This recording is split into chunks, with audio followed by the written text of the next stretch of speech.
মোৰ মৰমৰ ছাত্ৰ ছাত্ৰীসকল, আজি মই তোমালোকক দেখাম যে কি ৰঙৰ কাপোৰ পিন্ধিব লাগে গৰমৰ দিনত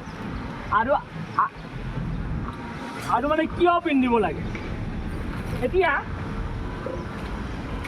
সেইটো কি ৰং আছে? গ্ৰীণ। গ্ৰীণ। দেখি এটা কি হয় দেখি গেলে বাটিয়া। এতিয়া এইটো চোৱা কি হয় গ'ল। এইটো কি হয় চাও, হ'ল নেকি কিবা? এইটো একো হোৱা নাই। এইবাৰ এইটো চাও, 1 2 3 এই গ'ল।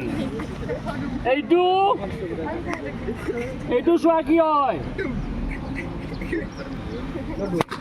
এইয়া এইটো গ'ল। এইটো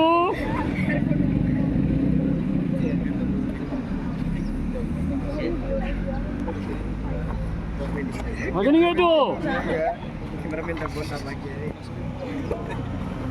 বহুত টাইম লাগিব না? এইটো টাইম বেছি লাগিব। এইটো চাও,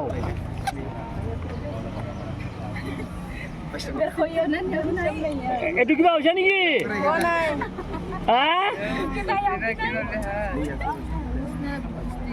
এইটো কিবা হৈছে নেকি? এতিয়া চোৱা, এতিয়া এইটো বগা নহয় জানো? এইটো বগা, মোটামুটি বগা। এইটো বগা, এইটো বগা, এইটো হ'ল কি পিংক কালাৰ। এইকেইটা ৰং সূৰ্যৰ পোহৰত নষ্ট নহয়। তাৰমানে ইহঁতে কি কৰে, সূৰ্যৰ পোহৰটো সহজে শোষণ নকৰে। সহজে শোষণ নকৰাৰ কাৰণে সিহঁতৰ সূৰ্যৰ তাপ পৰিলেও ফাটি যোৱা নাই। তাৰ মানে গৰমৰ দিনত বগা কাপোৰ যদি পিন্ধা হয়, বগা কাপোৰে সূৰ্যৰ পোহৰ শোষণ নকৰে, ফলত আমাৰ দেহাটো কি থাকিব? ঠাণ্ডা থাকিব। কিন্তু এই কলাটো যে আছিলে পটককৈ নষ্ট হৈ গৈছে, হয়নে নহয়? একদম ইমিডিয়েটলি এটা ফাটি গৈছে। তাৰ কাৰণ হ'ল কলা ৰঙে সূৰ্যৰ পোহৰটো অতি সহজে শোষণ কৰে, আৰু অতি সহজে শোষণ কৰাৰ কাৰণে সেইটো কি হ'ল, পটককৈ ফাটি গ'ল। গতিকে তোমালোকে গৰমৰ দিনত বগা কাপোৰহে পিন্ধিবা, হ'ব?